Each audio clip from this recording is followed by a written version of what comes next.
Leviticus chapter 19. And Leviticus chapter 19. And that mic's on. So in our last sermon we discussed loving our neighbor with all of our heart, with all of our soul. And if you recall from what Jesus said when he was asked about the greatest commandment, that's the first one he quoted, but he said there's a second one like it.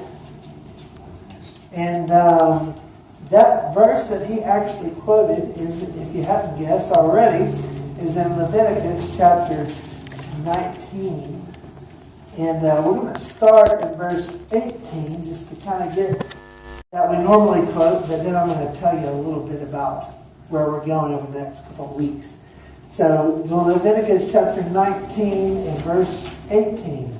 Do not take revenge or bear a grudge against members of your community, but love your neighbor as yourself. I am the Lord. This week, I don't know if you've been to the store. I was at Sam's. I was just getting a few items. And for some reason, the self-checkout was where everybody wanted to be. That was open. And, I'm not the smartest guy in the world, but a short line over a long line is always better to me. And so it just so happened, if you're familiar with Sam's or not, the one side they had two exit lines going out. Life's not fair. And so for the two lines where we were, we had one line, and then for the other 10 areas, there was this long line. And so as we were going forward, I was behind a lady, and there was a gentleman that was at the end of the line way over there, and had moseyed his way here. Well, he was just trying to make things faster for that line by trying to get into our line. It did not go well for that man. And he was met with some critique from this lady in front of me. And I didn't really have to say anything about it. She attacked this man with a guy that was in front of me. Said, "Sir, you can get in front of me." And, I would like to say that was only because of the craziness that's going on. But that's not the first time I've seen that sound.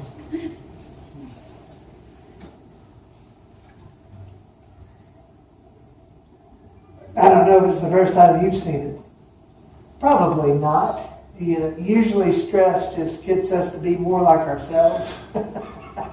Then, when things are good, we're behaved, right? But when the stress comes of a virus or stress comes in life, financial issues or different things, another person comes out.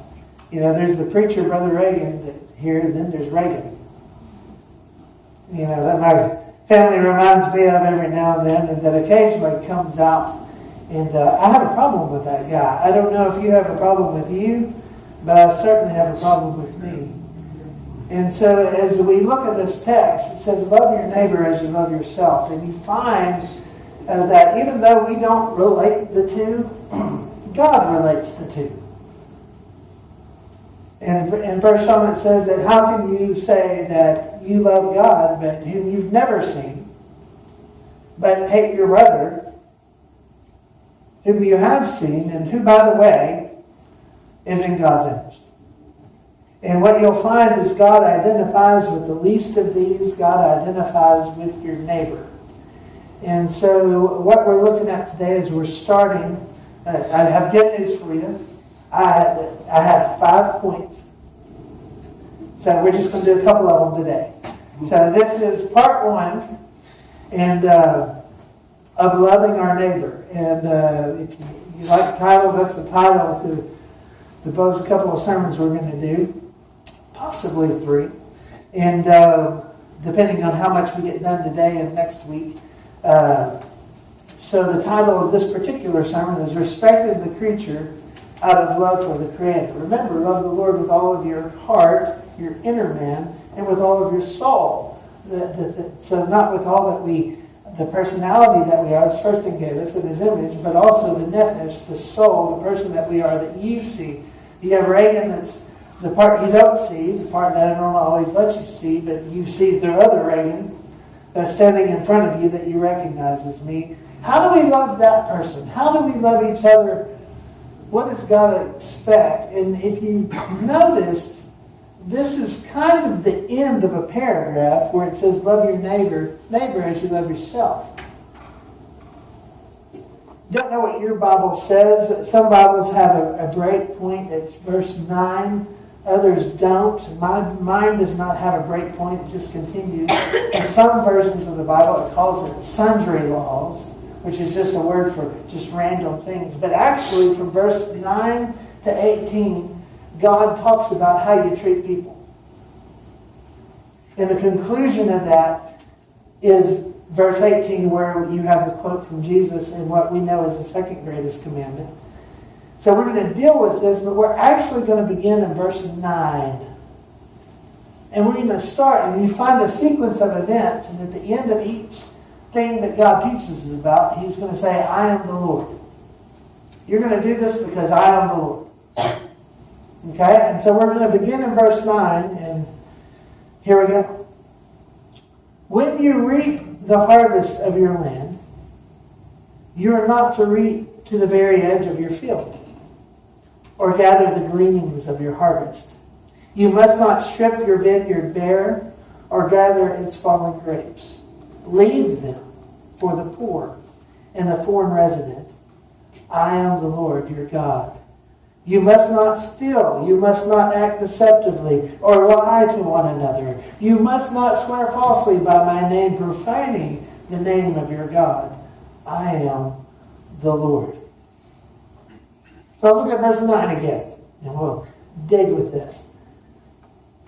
When you reap the harvest of your field, you are not to reap to the very edge of your field, or gather the gleanings of your harvest. You must not strip your vineyard bare, or gather fallen grapes. Leave them for the poor and the foreign resident. I am the Lord your God. Forsaking the edge. But I reckon I don't have a field. Okay. What are we talking about here? In our culture, in our day, what does this look like for us? What is God talking about? So let's just deal with some of the things. What is our field in our vineyard? And what are we talking about? What? Your job? Your livelihood? Anything else you have? Basically everything that you have. Any of your assets, your possessions, the things that God has given you. Goes back to the physical nature of who we are. The things that you've worked for, the things that you've acquired for yourself, the things that you've accumulated for yourself. Now what is the thing that is common to everything that I just said? Yourself. Yes. Your person. It's yours. And you have a right to all of it. Right? It's yours. You earned it. Now, granted, you didn't give yourself life. That's the first little hiccup. Secondly, the person that gave you life didn't give themselves life either. If you go back to the beginning of it, God gave everybody life. Oh, yeah. So we're kind of stewards of that. So it's not really ours. We're stewards of it. So the person that we're accountable to is giving us what he feels. And of course, if God has an opinion, it's true. It's a fact. He has a way of taking something that isn't and making it be. Like, there was no light and then there was light. There was no world and there was a world. There was no you and then there was a you. God has a way of taking something that doesn't exist and making it be. He is able to make something in his mind exist. So what he says is truth. So as we look at this text, when it comes to what we have, the reality is it's really not yours. You're just a steward. And so you're a steward of your life and you're to love God with all of it. But now when it comes to my neighbor, he starts with what we have. Your field and your vineyard, what you have in your life, your possessions, your assets, your livelihood, your paycheck, your income. So what does he say? when you go to reap, when you come to payday, ooh, that's a different way of looking at it. When you come to receive what's yours,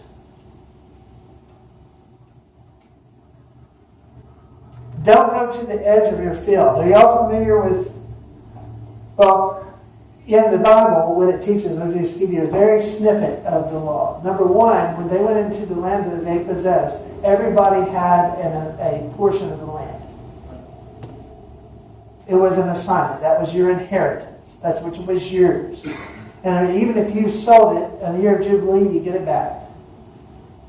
It was always your possession. And this is what God is referencing. You've been given this. And I mean, I could preach a whole sermon on that. Nations, God knows at the time that a nation comes, God knew the United States would come to existence before anybody even knew there was a land over here. He knew where we would be. He knew you would be here and that your parents would come over on a boat or however they got over here. He knew that all those things would have everything as a portion to his time. He knew that you would have the job that you have. He knew that, and he expects you to act accordingly with what he says. Okay? So whatever you have is what you got. And God doesn't expect you to do any more than what you are able to do. But what you are able to do, he does expect you to do. Does that make sense? Well, I'm not as rich as that guy or whatever. I don't have the influence. God doesn't expect you to do the same thing that someone else does. He only expects you to do what you can do. You may not be a good speaker. You may not have more money. You may not have more land. I don't know. But what you have, that's yours. And that's what the text is teaching you. When you come to the edge of what you've got, it could be a lot, it could be a little. But when you come to the edge of it, don't go to the edge.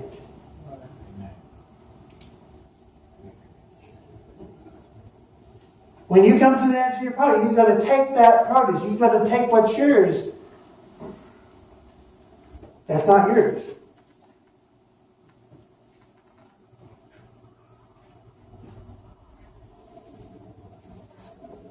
Did you catch it? It's not yours. What does he ask you to do with it? Don't consume it. Leave it.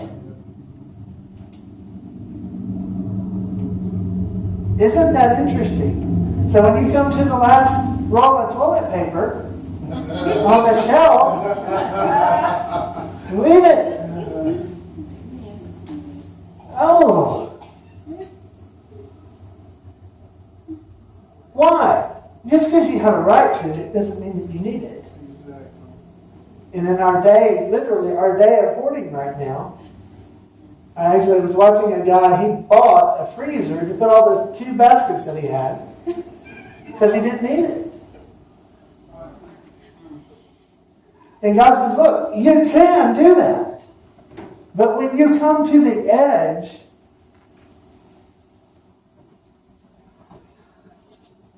you love me, but do you love others?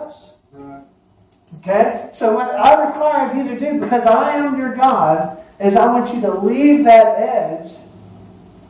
And literally what the word means is to forsake it. To reject it. To loose it from your hands and leave it there.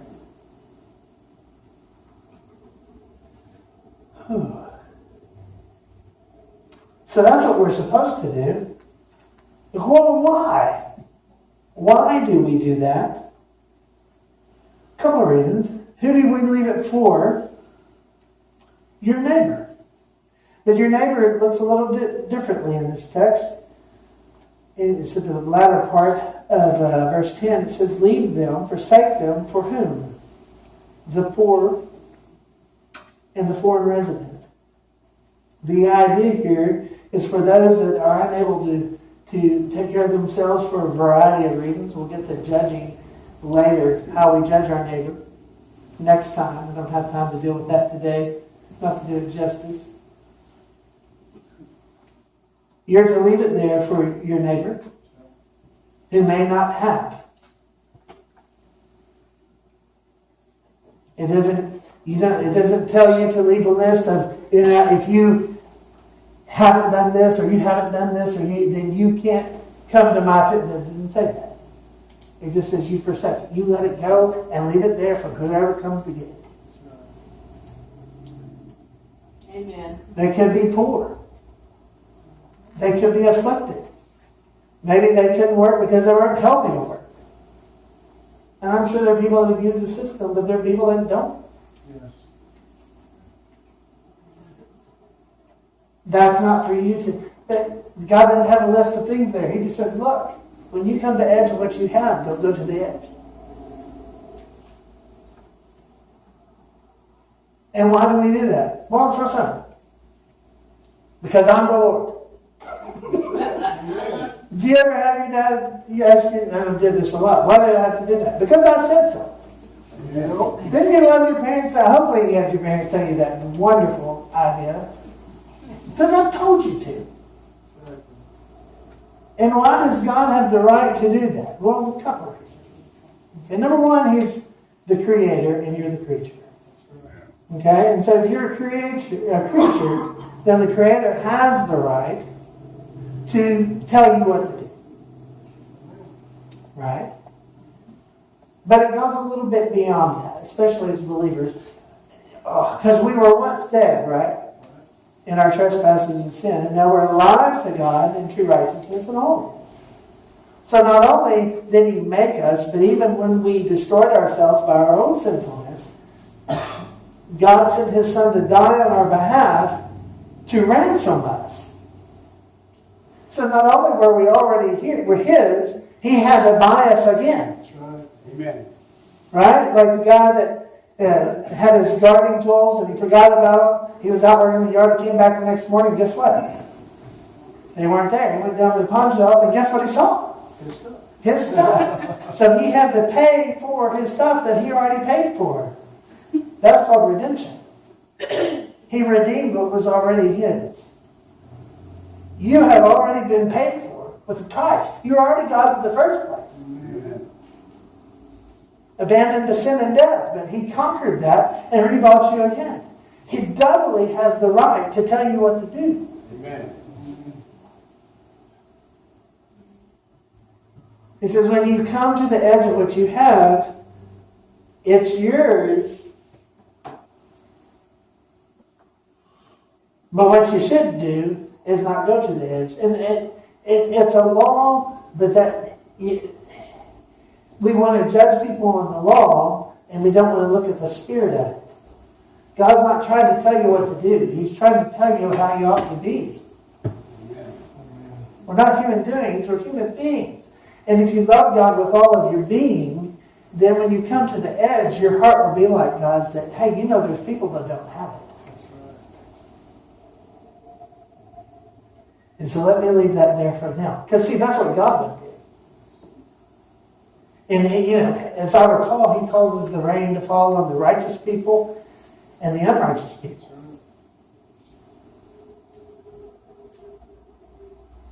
And so if that's how He is, then how are the people that claim to be His, how do they act? And so it's not so much as a command as it is the way God is and an expectation for us to be. If we're going to be imitators of God as dearly loved children, well, if that's how He would act, that's probably how I need to be too. And what we see is because God is who He is, our love for God and our relationship with Him is revealed in how we love our neighbor in this way.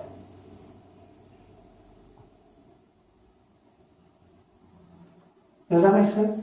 Yeah. So, you can say what you want to say, but the reality is, what's the old adage? The proof is in the pudding.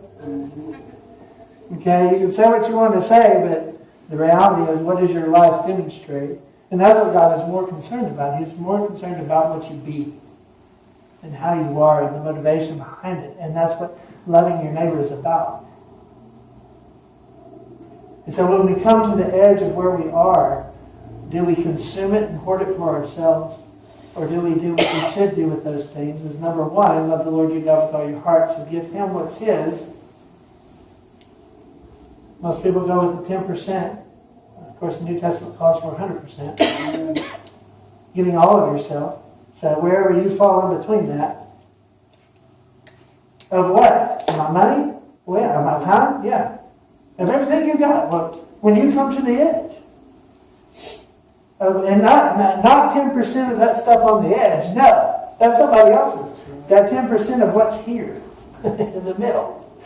That's it. But when you come to the edge of the rest of it,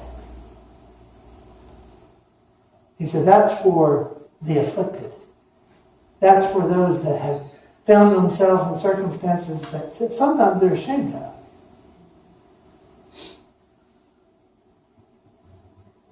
And it doesn't call for us to build a shop. This is for the poor people. No. It's just your right hand doesn't even know that your left hand gave it. That's right. Amen. Because you don't want to humble them or exalt yourself. It's just the right thing to do. And how desperately our world needs people that do the right thing.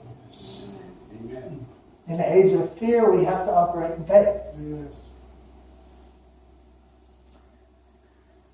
Oh, all right. And I just want to say that a lot of tears and a lot of pain goes through the preparation of this. So don't step on your toes. Know that my heart's been cut up for this, especially as we keep moving. Whew, verse 11. You must not steal. You must not act deceptively or lie to one another. You must not swear falsely by my name, profaning the name of your God. I'm the Lord.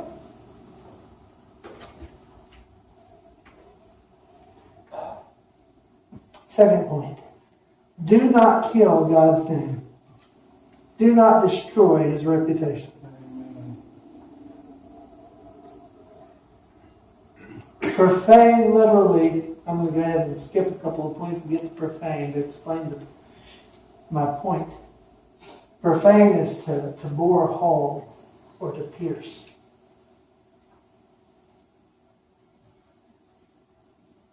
So what can pierce God? What can pierce his name, ruin his reputation amongst our neighbors? Text tells you, you must not steal. Man, that sounds like a commandment, doesn't it? Back when God spoke on the mountain, don't take anything from somebody that isn't yours. And this goes back to nursery. Taking the toy that was yours because you saw it when you walked in the room, even though you haven't played with it. Don't have what I've given you and long for more stuff and try to take it from somebody else. That's the first thing he says. And then the next two statements that he makes kind of are combined. They're there to reinforce one another in the idea of don't be deceitful about anything, whether it comes to possessions, whether it comes to your motives, whether it comes to anything. Just don't be deceitful. Don't lie. Don't have this false motives. Don't do that.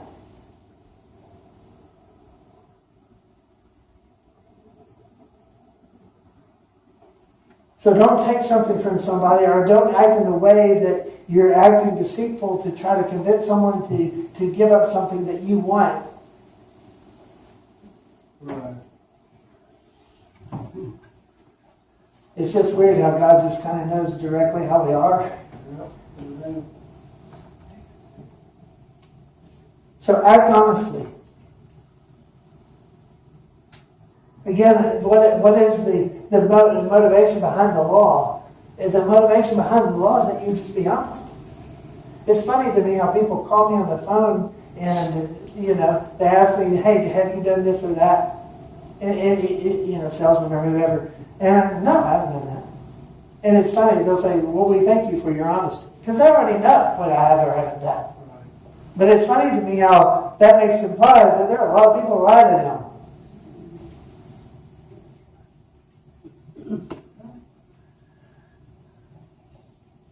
A lot of people that, did you do wrong? No, of course I didn't do wrong. And don't lie to one another. Don't take something that's not yours. Don't take the credit. That's right. That's one thing that we steal more than anything.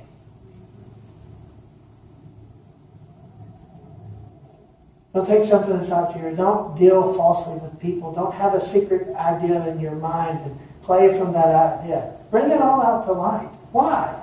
Because that's your neighbor. And the way that we treat our neighbor reveals how we treat God. And so if we're treating our neighbor dishonestly, it just shows that we deal with God dishonestly too. Right.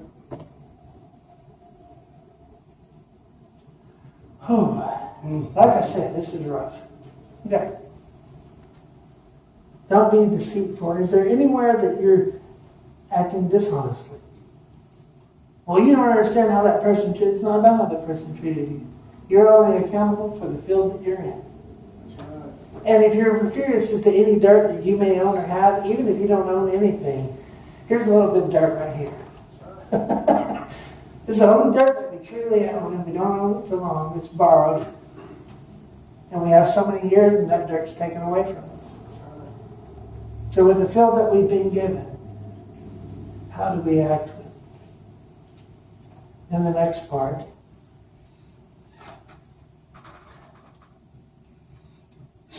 you must not swear falsely by my name, profaning the name of your God. I'm the Lord. Jesus said, look, don't swear by heaven, don't swear by the temple, don't even swear by your head. You can't even control how many hours you live or the color of your hair. So just let your yes be yes and your no be no. Just speak truthfully. Just tell the truth. Don't swear, declaring that something, you know. I don't even know how to swear anymore. I was trying to think of something. Anyway, I said when I was a kid, I don't even remember. I just was raised in church. Not all of us have been there, but I was taught not to do that. You don't swear. And so, sorry, I'm not trying to be better than anybody. It's just I can't think of an illustration. Don't swear. Don't swear, and definitely don't swear by God's name. I swear to God. Don't bring Him into this.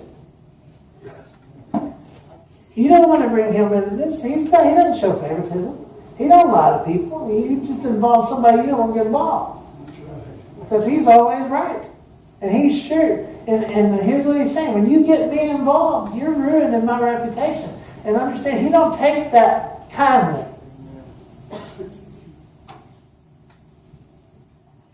So in our dealings with one another, we have to be honest. We have to speak the truth. We have to act honestly. Or a better way, and we don't, some of you remember, I don't remember, I've just heard that there used to be a day where people would shake hands, obviously not during coronavirus, but they would shake hands and that was it. You said that you would do something and that was it. There was no contracts, there was no lawsuits, none of that. I'll be here tomorrow at this time to do this work. And they showed up at that maybe a little early and get it done and not expect anything until they were done. And then they would get paid what they had agreed that they said they would pay. Some of you remember those days. Yes.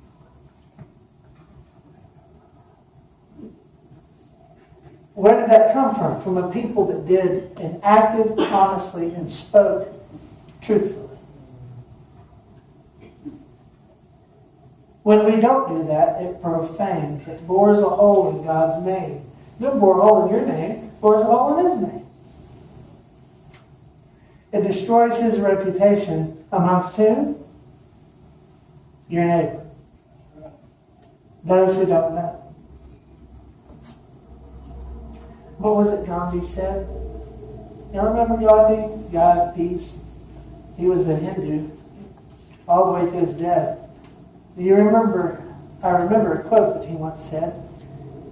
He said he knew the scriptures. He knew what Jesus had said. He knew all those things.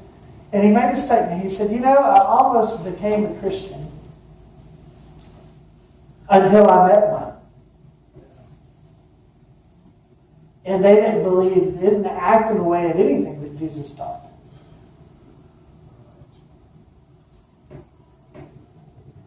They have pierced his name before Mr. Gandhi. I'm not excusing him at all. Just referencing loving your neighbor.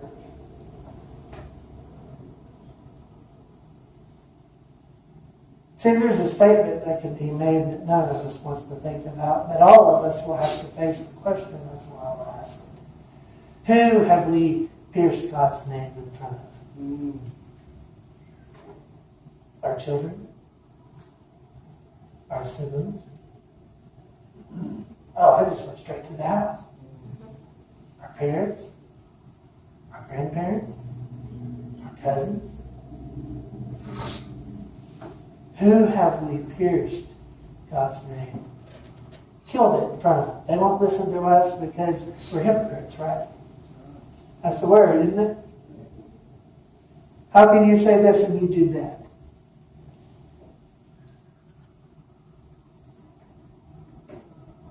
I remember I lived in a dorm.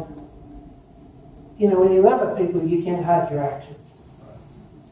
And I was witnessing to a young man. And I quoted the scripture to him that morning. That afternoon he came to me and said, that verse also says this. And he was saying it in an accusing way. The first thing that happened is I was surprised. I didn't even know I had a Bible. But I was thankful that he actually went and read it. But not for the purpose of his own conviction, but of convicting me. And I looked at him and said, I'm sorry. I apologize to you. He said, what for? I said, I didn't mean to make you think that I thought I was perfect. And if me bringing that scripture to you made you think that way, I apologize. I know that I don't always fulfill that scripture. And it took him completely off guard. And he went back. See, when you get people in that moment, that's when you go with the word. I said, the difference is I've already confessed that. I've made that right with my Lord. Have you?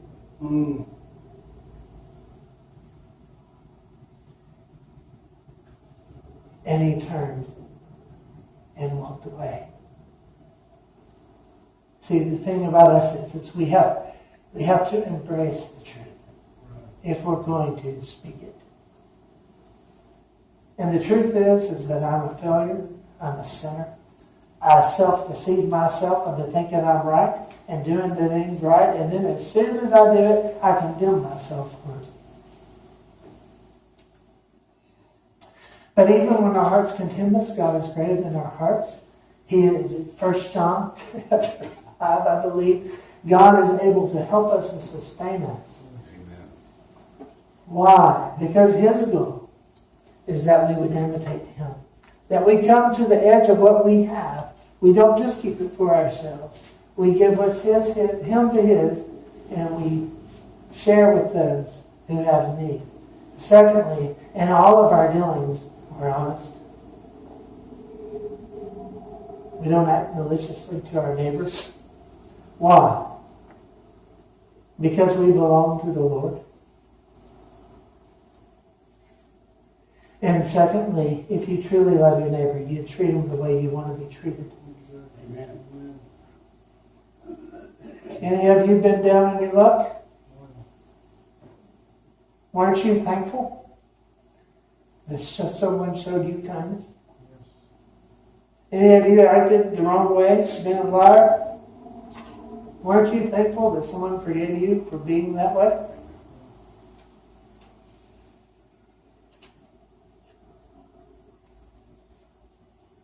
And what does God ask us to do?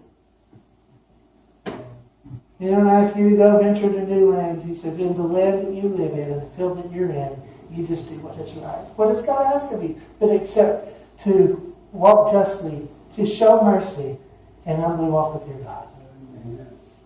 That's what he asks.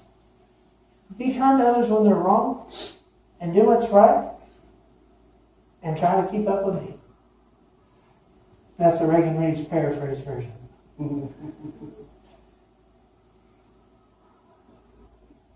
Just 2 points today. There's 5. But I figured 2 would be hard enough to eat this morning. So where are we? How are we with sharing? I feel like I'm back in the nursery. Sharing.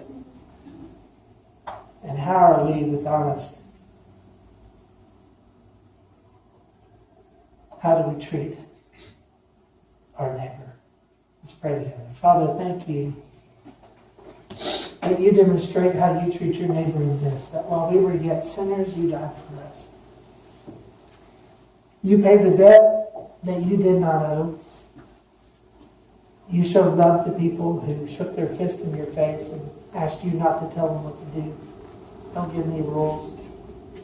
It was at the perfect time of our rebellion that you died on the cross for it.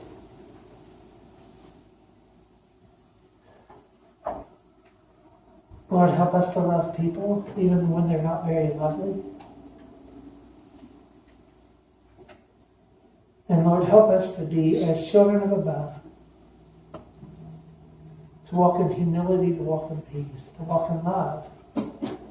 And Lord, we confess to you that we are not the most loving people. So Lord, we pray that you would help us to love like you love. And where we are weak in faith, increase it.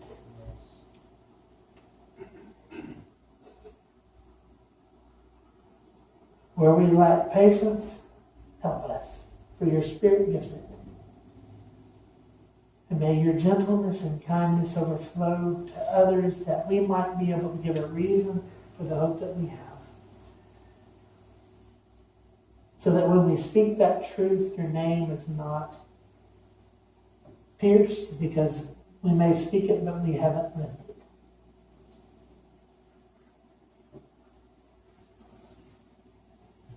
Help us, Lord.